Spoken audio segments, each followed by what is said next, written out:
자, 9월 고1 국어 모의고사 비문학 영역 21에서 25분이고요. 암호키, 암호화에 관련된 지문이 되겠습니다. 자, 문제 먼저 볼게요. 윗글의 내용, 그리고 부트스트래핑, 그 다음에 포인트 문제 기억과 니은이 있고요. 다음 A를 바탕으로 보기를 이해해라. A 보고서 적용시키면 되겠죠. 자, 그래서 요 지문은 25번 문맥상 바꿔쓰기도 있었고, 요 지문이 조금 까다로웠습니다. 오히려 3학년 9월 모의고사는 굉장히 쉬웠는데 3학년 9월 모의고사에 나와 있는 비문학 영역보다 조금 더 난이도가 있지 않을까 뭐 그런 생각이 듭니다만, 자 그래도 찬찬히 읽어가면은 답을 찾을 수가 있어요. 근데 여기서 문제가 걸리죠. 80분 안에 찬찬히 읽을 수가 없거든.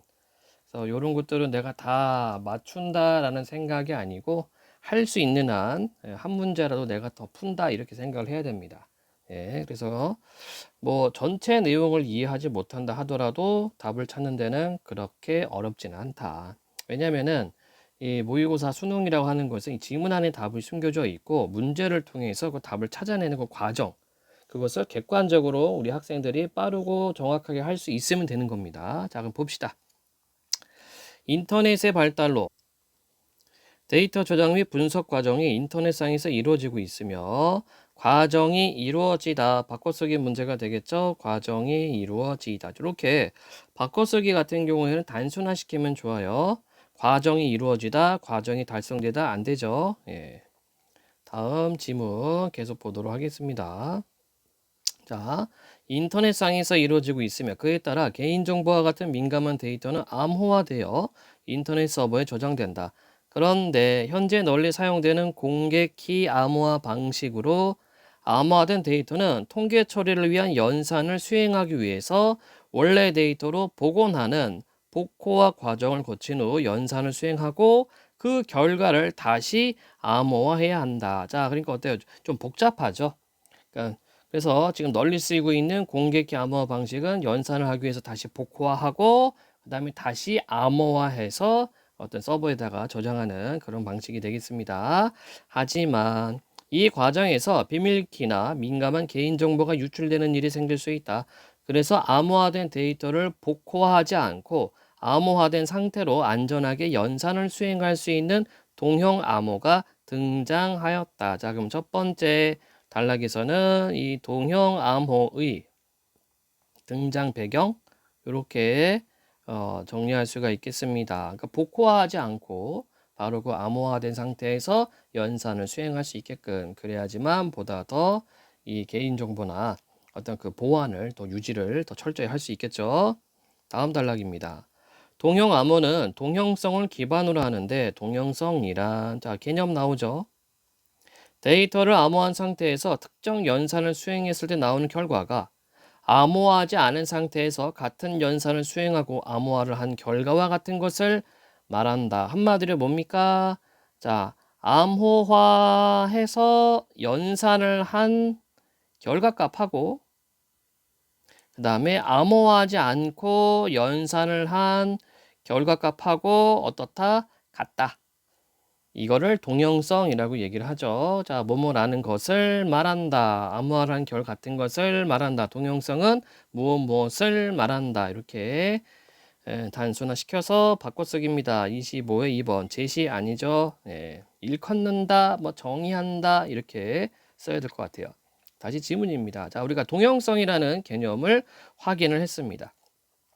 이때 연산의 횟수에 제한 없이 특정한 한 종류의 연산에만 동형성을 갖는 암호를 부분 동형암호, 연산의 종류 관계없이 특정 횟수까지만 동형성을 갖는 암호를 제한적 동형암호라고 하며 횟수에 제한 없이 컴퓨터의 주된 연산인 덧셈, 곱셈의 동형성을 갖는 암호를 완전 동형암호라고 한다. 자, 그래서 요 단락은 두 번째 단락은 뭐였습니까? 바로 이 동형성에 대한 개념이죠.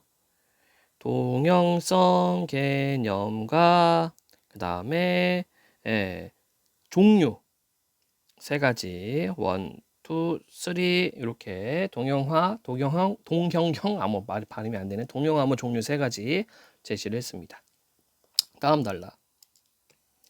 자, 완전 동형 암호는 암호화에 상응하는 원리에 따라 격자 기반, CRT 기반 등으로 나뉜다. 뭐뭐로 나누다, 뭐뭐로 나누다, 25의 3법, 뭐뭐로 분리되는 건 아니죠? 분류하는 거지 분리는 아닙니다. 분리는 하나를 이렇게 쪼개는 건데 이것은 종류별로 나누는 것이기 때문에 분리는 아니고 다시 지문. 그중 격자 기반 완전 동형 암호는 자 기억되어 있어요. 수학계에서 답을 찾기 어렵다고 알려진 격자 문제를 응용하여 만들어졌다. 이 방식은 원문 데이터를 비트 단위로 변환하고 각각의 비트를 개별적으로 암호한다. 암호키 P와 임의의 정수를 곱한 수를 원문에 더하면 암호문이 만들어지는데 자, 암호문을 만드는 방식이 되겠습니다. 완전 동형화, 격자 기반의 동형화 암호문. 이 과정에서 무작위로 오류값을 추가하여 안정성을 높인다. 네, 무작위로 오류값 추가해서 안정성을 높인다. 이게 아마 보안 때문에 이런 것 같아요. 그래서 암호문의 연산을 반복할수록 오류값이 커지게 되면 그렇죠? 연산을 할 때마다 무작위로 오류값을 추가해야 됩니다. 그러다 보니까 연산을 반복할수록 오류값이 커지고 특히 곱셈 연산을 수행할수록 오류값이 급격하게 커지기 때문에 일정 횟수 이상을 수행하면 원문 복화가 불가능하다. 예, 오류값이 너무 커지기 때문에 다시 원래 값으로 돌아가기가 힘들다는 얘기가 되겠네. 복화가 안 된다는 얘기네. 자, 따라서 자 그러면은 요 단락의 내용은 완전 동형 암호 두 가지 격자 기반과 CRT 기반이 있었고요. 격자 기반에 대한 설명을 했습니다. 따라서 연산을 지속적으로 수행하기 위해서는 오류값이 한계치에 이른 암호문은 부트 스트래핑 과정을 반드시 거쳐야 한다. 자, 그러니까 이 부트 스트래핑 과정 뭔 말인지 모르겠지만 얘는 언제 한다? 오류값이 한계에 이르렀을 때, 이때 이걸 한다는 얘기죠. 그래야지 연산을 지속적으로 할 수 있다는 얘기가 되겠습니다. 자, 한계치에 이르다. 24에 한계치에 도달하다. 자, 얘는 적정하죠. 어떤 일정 수준에 다다른 것을 의미하기 때문에 이르다, 도달하다 될 것 같습니다. 자, 다시 지문입니다. 자, 다시 한번 얘기하지만 부트스트래핑은 뭐라고요? 연산을 지속적으로 수행하기 위해서 하는 겁니다. 자, 일정 횟수의 덧셈과 곧셈 연산을 수행하여 암호문의 오류값이 누적되면 다른 암호키로 해당 암호문과 암호키 P를 암호화한다. 오, 다른 암호키도 필요하네. 그리고 복호화 회로를 통해 기존의 암호키 P에 의한 이전 암호문을 복호화하면 그동안의 연산 과정에서 누적된 오류값이 제거된 새로운 암호문이 만들어진다. 자, 암호문이 만들어지다. 25의 5번 암호문이 결성 아니죠? 네, 따라서 답은 5번이 되겠습니다. 자, 그러면 여러분들 이 부트 스트래핑이 뭔지 간단하게 또 정리를 해볼까요? 기존에 암호화된 게 있습니다. 기존에 암호화된 거. 암호화라고 하는 것은 그 원문이 있고 여기에다가 암호키를 집어넣는 게 되겠죠? 근데 이렇게 하고 이거를 연산을 해서 오류값을 집어넣는다고 얘기를 했습니다. 그런데 얘가 최대치에 이르면은 더 이상 복호화하기가 힘드니까 그래서 뭐 한다? 여기에다가 다른 암호키, 즉 부트 스트래핑을 하는데 다른 암호키 플러스 기존 암호화를 한다는 거죠. 그쵸? 예. 지금 우리가 봤던 내용이 바로 요겁니다. 그러면 이렇게 하면은 이제 부트 스트랩 뭐예요? 예. 부트 스트래핑이 되는 거고 이렇게 되면은 기존 오류값이 제거. 그럼 어떻게 돼요? 오류값이 제거가 됐으니까 다시 또 계속해서 연산을 수행하면서 오류값을 또 새롭게 부여할 수 있겠죠. 그래서 부트 스트래핑을 하는 겁니다. 이때 새로운 암호문이 만들어지면서 오류값이 추가되지만 그 크기가 기존에 누적된 것보다 작아서 적절하게 부트스트래핑 과정을 수행한다면 지속적 연산이 가능하다. 그렇지. 기존 오류값이 기존 거보다 크면은 더 이상 연산이 안 되잖아요. 그래서 부트스트랩을 통해서 오류값을 계속 작게 만드는 그런 연산 수행이라고 우리가 생각하면 되겠습니다. 그래서 이 단락에서는 부트스트래핑에 대한 어떤 그 기본 개념을 설명을 했습니다. 자, 이 방식은 원문을 비트 단위로 변환하여 각 비트별로 암호화하기 때문에 원문에 비해 암호문의 값이 10에서 100배가량 커져서 데이터의 저장 공간이 많이 필요하다. 이게 계속해서 연산하고 뭐 하다 보니까 그런 것 같아요. 그리고 새로운 암호키를 계속 또 이렇게 집어넣어야 되겠죠. 그리고 개별 비트 단위로 암호문의 연산과 부트스트래핑 과정을 거쳐야 하기 때문에 연산 속도가 느리다. 아하. 그래서 격자 방식 맞습니까? 네. 격자 기반의 이 암호화 방식으로는 문제점은 저장 공간이 많이 필요하고 연산 속도가 느리다라는 단점이 제시가 되었습니다. 자, 이제 A 부분이 되겠죠. 그래서 최근에는 효율성을 개선한 CRT 기반 완전 동용 암호가 등장하였다.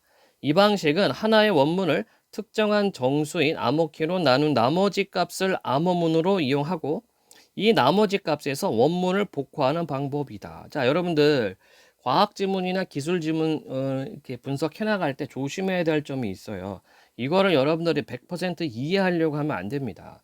여러분들이 뭐 새로운 지문을 보고 새로운 내용들을 보게 될 건데 이 지문을 갖고 내가 공부를 하겠다라고 생각하면 안 되고 우리는 뭐 하면 됩니까?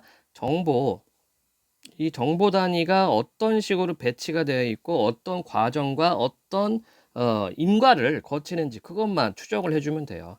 여기서 이렇게 한다고 얘기를 했잖아요. 그냥 따라가는 겁니다. 저도 이게 무슨 말인지 몰라요. 그냥 따라가는 거예요. CRT 기반 이렇게 한대요. 여기다가 우리가 딴지를 걸 필요는 없습니다. 네, 계속 보면 이때 암호키의 개수는 임의로 설정할 수 있으며 개수 각각의 원문마다 암호키의 개수만큼 암호문이 만들어진다. 암호키가 두 개일 때 정수로 된 원문 A, B를 덧셈 연산한 결과가 동형성을 갖는 원리를 간단히 알아보자. 아, 이거 줄 안 쳐도 되겠네. 그럼 여기는 예시가 되겠죠. 그렇죠? CRT 기반 완전 동형 암호의 예시입니다. 우선 서로 소인 임의의 정수 P와 Q를 암호키로 정하고 자 서로 소래요. 나도 산수 조금 못 해봤지만 소가 뭐지? 어딨지?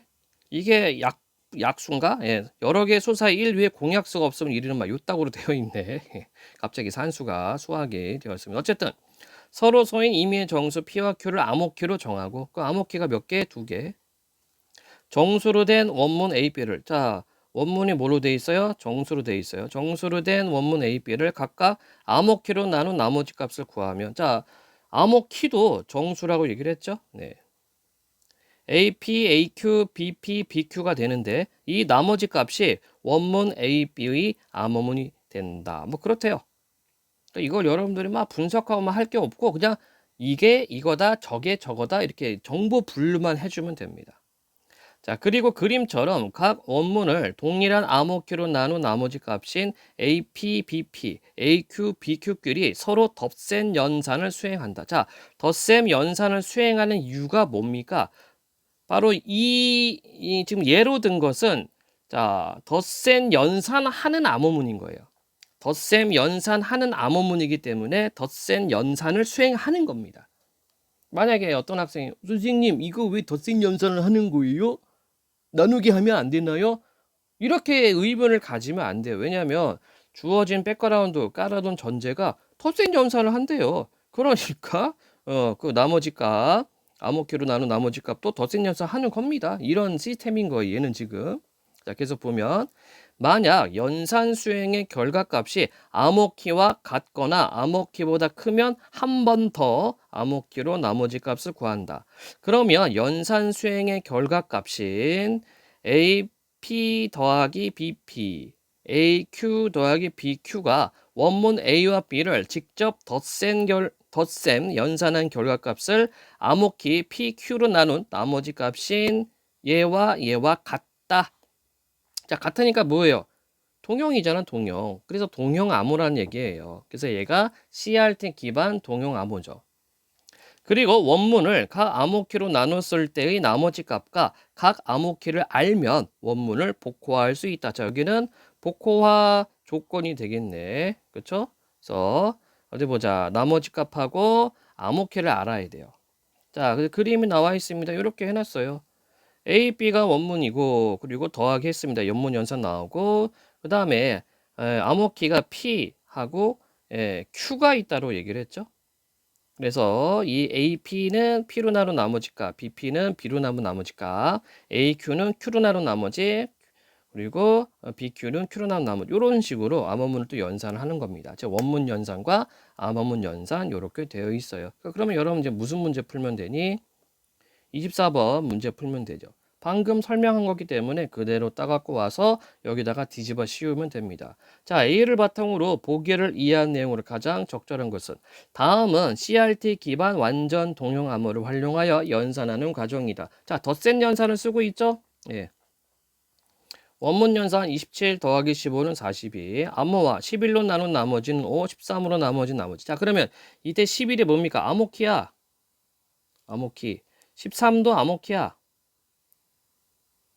여기 11, 13 이렇게 해놨죠? 자, 그러면 암호키가 몇 개입니까? 암호키는 2개. 원문은 몇 개 있어요? 원문도 2개. 그리고 암호문 연산 5, 1 더하기 4, 2 요 딱으로 되어 있습니다.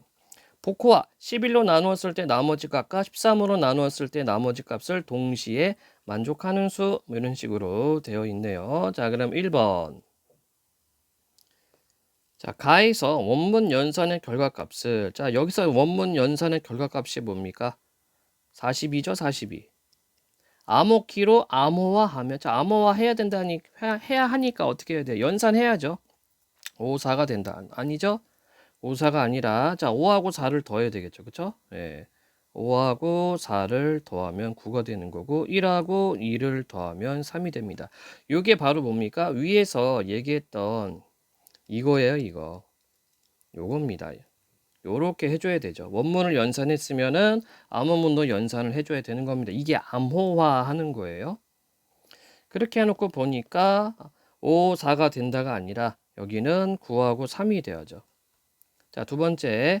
나에서 각 원문을 암호화한 암호키의 개수는 총 4개다. 암호키 개수가 총 4개가 아니라 암호키는 2개죠. 11하고 13. 암호키는 11, 13입니다. 자, 세 번째, 다해서 만들어진 암호문을 연산한 결과값은 암호키로 다시 나눌 필요가 없다. 자, 얘가 맞겠죠? 왜 맞습니까? 암호문을 연산한 결과값은, 자, 뭐였습니까? 암호화 하면은 9하고 3이었어요. 암호키는 뭐였어요? 11하고 13입니다.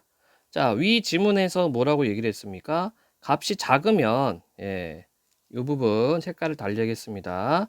연산 수행의 결과값이 암호키와 같거나 암호키보다 크면 한 번 더 암호키로 나누어 나머지 값을 구한다. 이렇게 했습니다. 그러면 반대로 연산 수행한 결과값이 암호키보다 작으면 안 해도 되죠. 이제 더 이상. 예, 그래서 3번 얘기한 것처럼 다해서 만들어진 암호문을 연산한 결과값을 암호키로 다시 나눌 필요가 없다. 그렇죠? 맞는 설명입니다.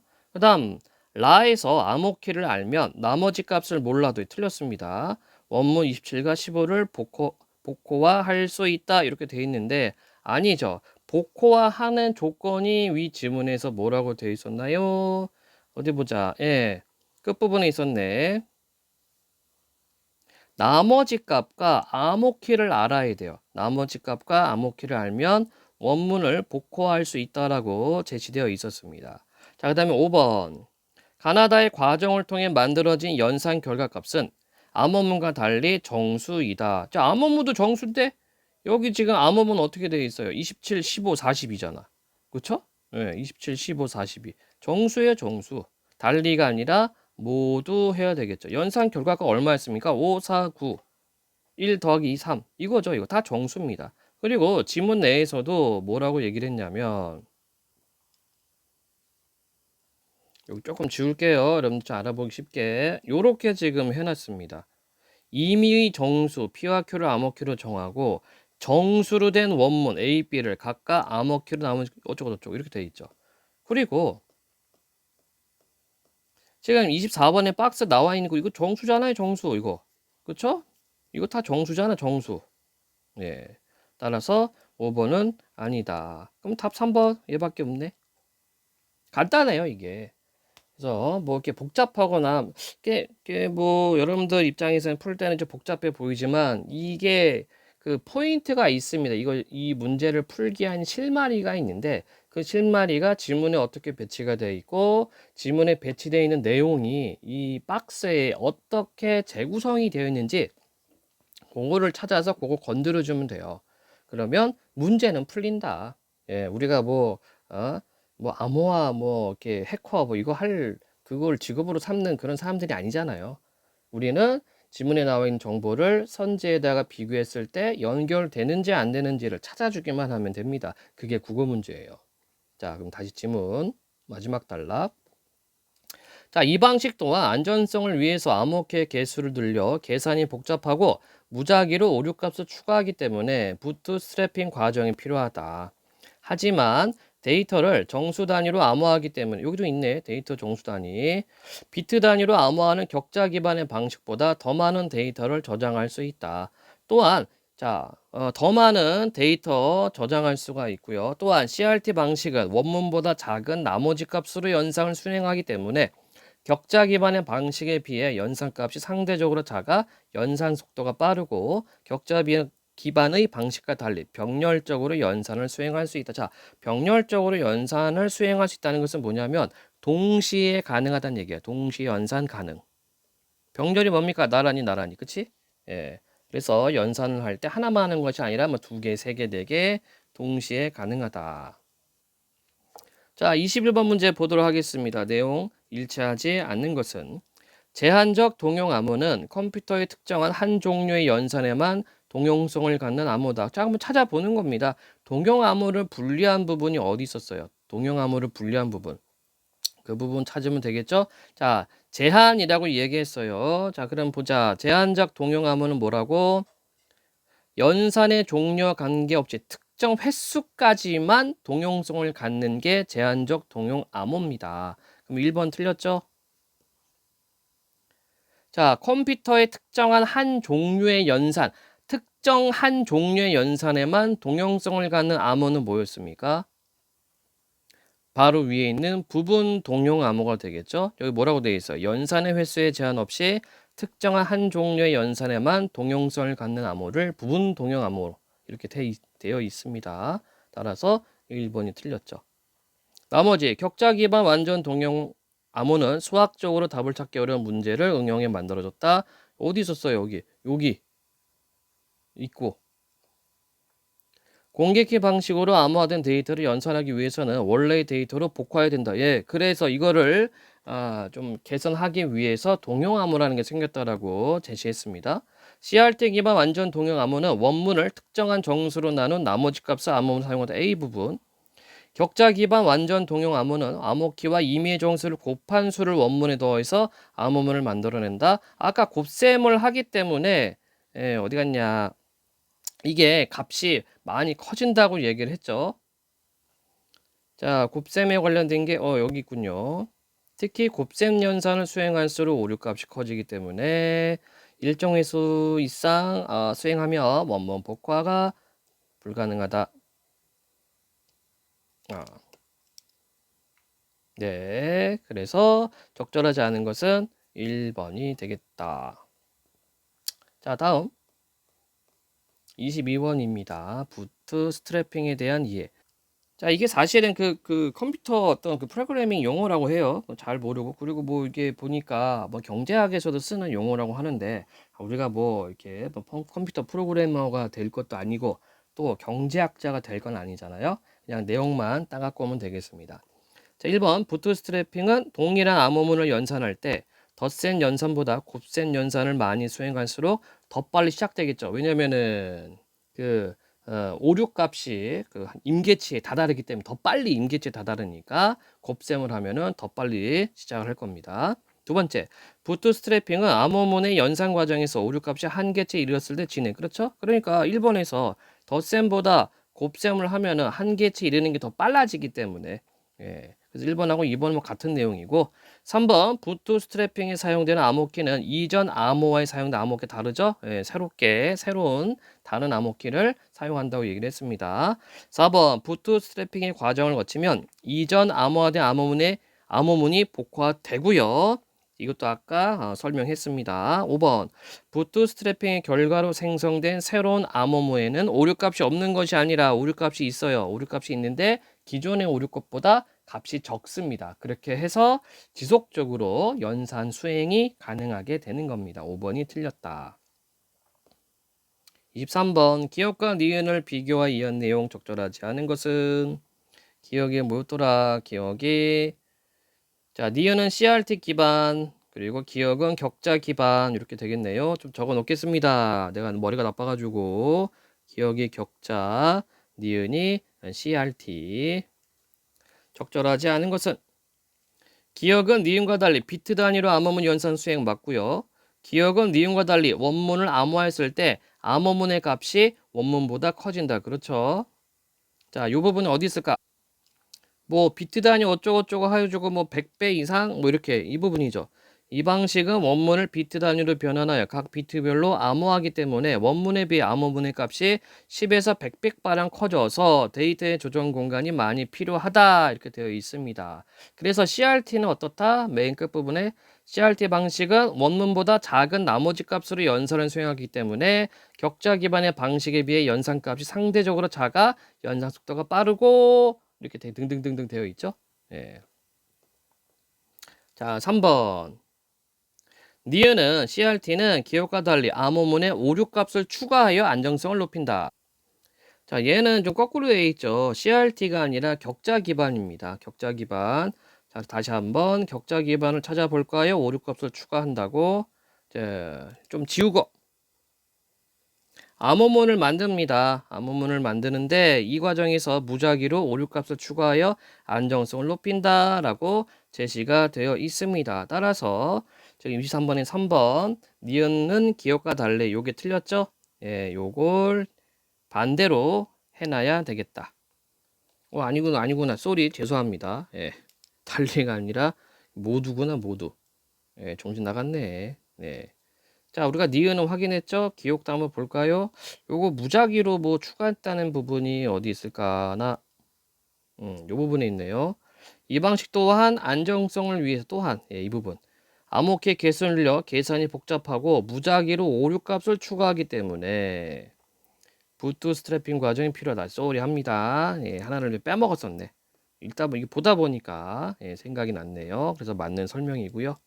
맞는 설명이 아니라 틀린 설명이죠. 예, 달리가 아니라 모두로 해야 되고 4번 니은은 기억과 달리 데이터를 병렬적으로 연산 가능하다 그 단락이 있었고 기억과 니은은 모두 암호문을 연산 횟수에 제한이 없다 그렇죠. 예, 다만 저장 용량과 이제 연산 속도의 차이가 있을 뿐입니다. 자 24번 아까 했습니다. 25번도 읽어가면서 했었죠. 자, 그래서 요 지문이 이번 고1 모의고사 중에서는 상당히 좀 어려웠습니다. 어렵지만 이걸 명심해야 돼요, 여러분들. 그러니까 우리가 이거를 지문을 보면서 공부를 해가지고 뭔가 새로운 거를 익힌다는 거 아니라 우리는 정보 처리예요, 정보 처리. 각 단락마다 어떤 정보가 어떻게 포진되어 있고 이것이 문제에서 문제 선지에서 어떻게 변형되어 있는가 그거를 찾아내야 됩니다. 그래서 비교 대조를 해서 연결이 되면 적절한 거고 연결되지 않으면 적절하지 않은 겁니다. 때문에 뭐 내용이 어렵다고 해도 괜찮습니다. 예, 깃발만 잘 세워주면 돼요. 어디에 무슨 내용이 있었는지 깃발만 잘 세워주시고 여러분들은 문제가 원하는 방향에 따라서 선지를 연결만 시키면 됩니다. 자, 동영어 암호와 관련된 지문 설명 마치도록 하겠습니다.